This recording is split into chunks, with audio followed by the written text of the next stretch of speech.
Ay mo panaway sa akong gupit mga kabuhay, amo ni gupit sa Gen Z. Now, ang pag-usapan natin, of course, mag-reaction tayo sa mga videos na komento ng mga pare patungkol doon sa Peace Rally ng Iglesia ni Cristo. But before we start, mga kabuhay, pakisuyo. Pakisupport naman ang channel natin. Like and subscribe lalo na sa YouTube channel natin. Now, let's go. Pakinggan natin ang komento ng isang priest na si Cristiano. Alright, here we go. Gusto ko mo congratulate sa mga leaders, mga organizers ni ining maong rally.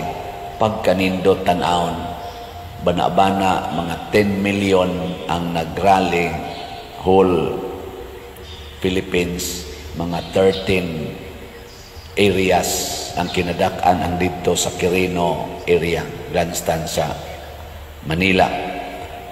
Pertigyong daghanang tao, murag gabanig, murag ang yuta giilisan og puti nga kana ganing tiles or color.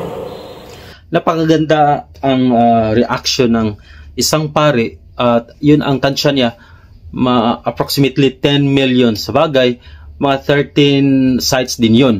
At yung iba-ibang station, mayroon din kanya-kanya mga bilang or mga nila tansya.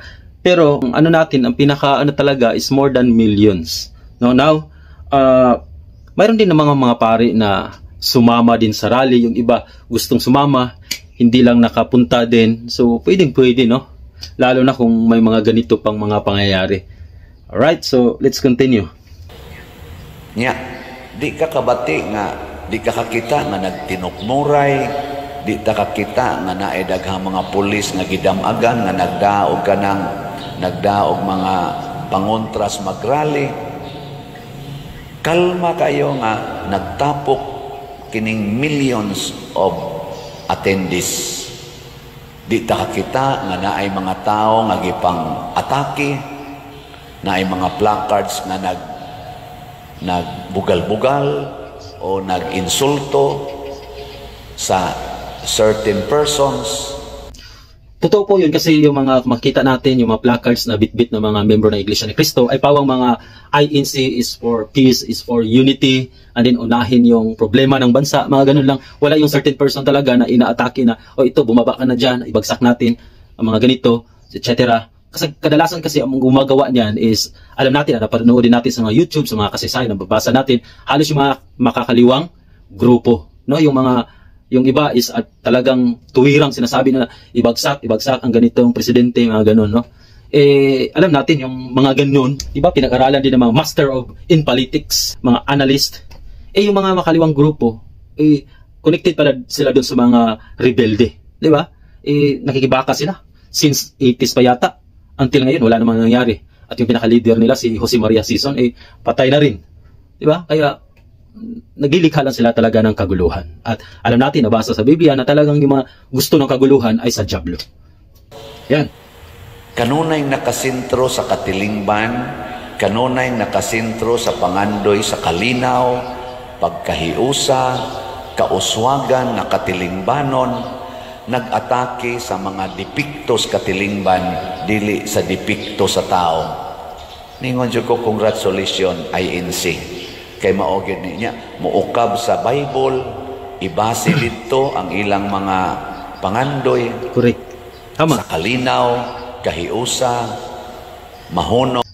Tama po kasi dito sa Iglesia ni Cristo, talagang yung mga kilos dito talagang binabase sa Biblia. At kaya po ako ay naakit sa Iglesia ni Cristo at nagpa-convert dito kasi walang bigong kilos sa Iglesia ni Cristo na hindi binabatay sa Biblia. Lahat po is binabasa sa Biblia. Mayroong tinatawag na tuntunin. Yung tuntunin, pwede ma-upgrade yun para matupad yung tinatawag natin na doktrina. Yung doktrina talaga is from the Bible talaga is hindi yun nababago. Kung ano yung tinuturo ng nag-umpisa, yung sugo ng pinangaral na kapatid na Felix Manalo, yung katuruan sa Iglesia ni Cristo, yung doktrina, ay siya rin doktrina hanggang ngayon. So, yun, base sa Biblia. Tama po yun. Siguro kung may mga nakikilala kay sa piris na to, may mga kamag-anak na Iglesia ni Cristo, maaari nyo na siyang akayin kasi marami namang pari na nag-Iglesia ni Cristo dito sa Pilipinas or maging sa ibang bansa na na-convert into Iglesia ni Cristo. Kasi ano din, naliwanagan sila kasi 360 degrees. Iba talaga ang doktrina ng iglesia. Right? Sa compare doon sa previous na mga religion natin. Right? So, yun. Basta, we guarantee na 100% is based in the Bible yung mga itinuturo sa loob ng Iglesia ni Cristo. Let's continue. Ang naning pagkabahin-bahin, panag-away, naaman as Bible tanan. Pasabot, kanindot nga naay mga tao nga magtapok aron mo padayag unsay gustos Ginoo, dili unta ta magpadala unsay gusto sa tao. Kinisang mga pagpadayag sa atong mga Diyosnong panginahanglan o pangandoy sa mas gibuhat sa atong mga igsoon sa Iglesia ni Cristo nga kining rally karon, diin ilang gipadayag ang ilang mga pangandoy nga Diyosnon ato unta ning buhaton, dili nato ihilom ba matud pa ni Kristo, ayaw tagui ang suga ilalom sa gantangan, itungtong kini sa tungtunganan. O para nako natuma ni sa Iglesia ni Cristo, gipakita nila sa tibuok kalibutan karon, the biggest gathering in the Philippines nga nagsulti, hunungo na nato ang away, hunungo na nato ang korupsyon, hunungo na nato kining pag-iya-iyahay, unaho nato ang tama. Kasi po, kami, mga Iglesia ni Cristo, and then, yun nga, na-convert ako sa Iglesia ni Cristo dahil lahat ay base sa Biblia. At tama yung sabi ng isang paring ito na ang Iglesia ni Cristo ay parang ilaw.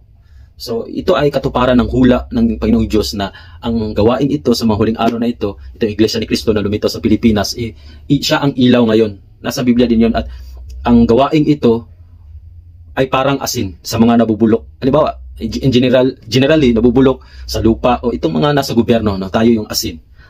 Para yung mga uod magsisilayas. Parang ganun.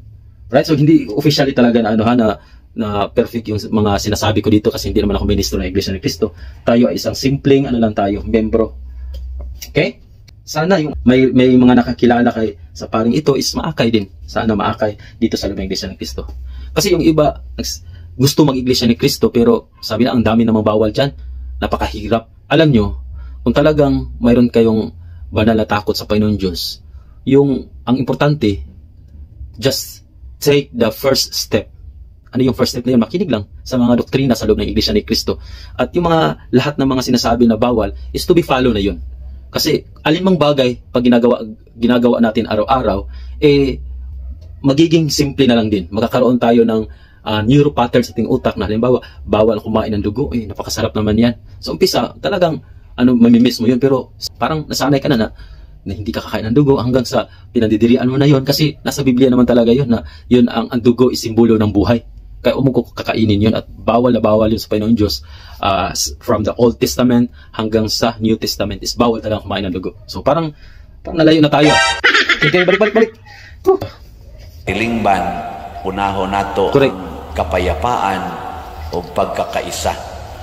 Mao man ni ang suga unta nga magdanag nato isip nasod gitungtong ni sa tungtunganan karon sa nagrally.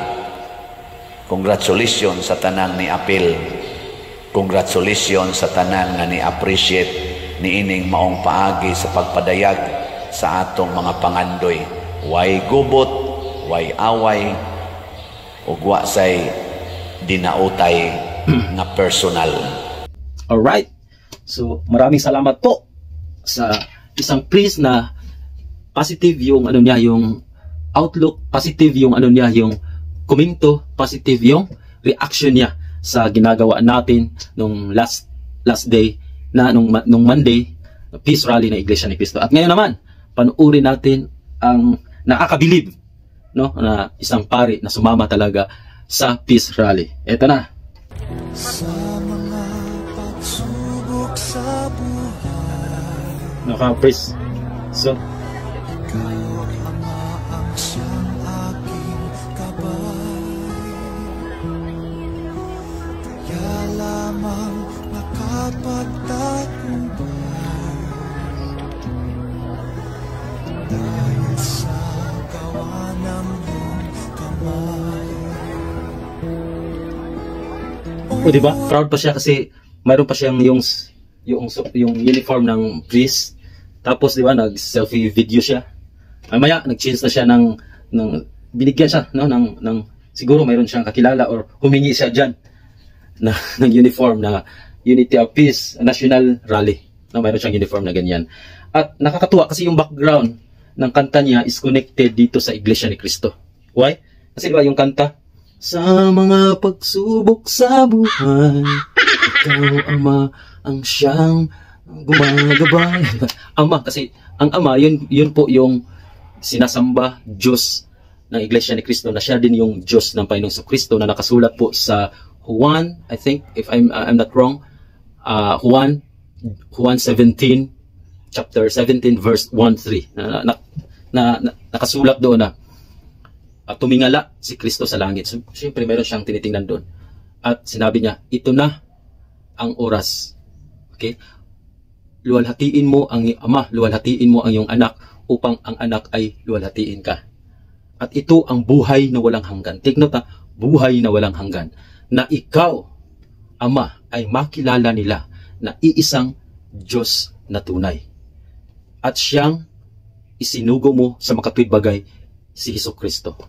So, kapag ka kinilala mo yung sinabi ng Panginoong Kristo na ikaw, Ama, ang iisang Diyos na tunay, ay magkakaroon ka ng ano? Sinabi, buhay na walang hanggan. At si Kristo ay siyang sinugo. Kasi kung ito ang Panginoong Diyos, ito yung mga tao, ang sinugo si Kristo, siya yung tagapamagitan. Kasi dahil sa ating kasalanan, hindi man tayo pwedeng dumiritso doon sa Ama. Kaya mayroong Panginoong Kristo. Kaya napakaganda. No? Parang nadoktrina na tayo. No? So, sana panoorin nyo pa yung mga susunod natin na video. Don't forget to like and subscribe. Lalo na yung YouTube channel natin na Buhay Ka Pa Ba, Kubi. Ayan. So, God bless everyone.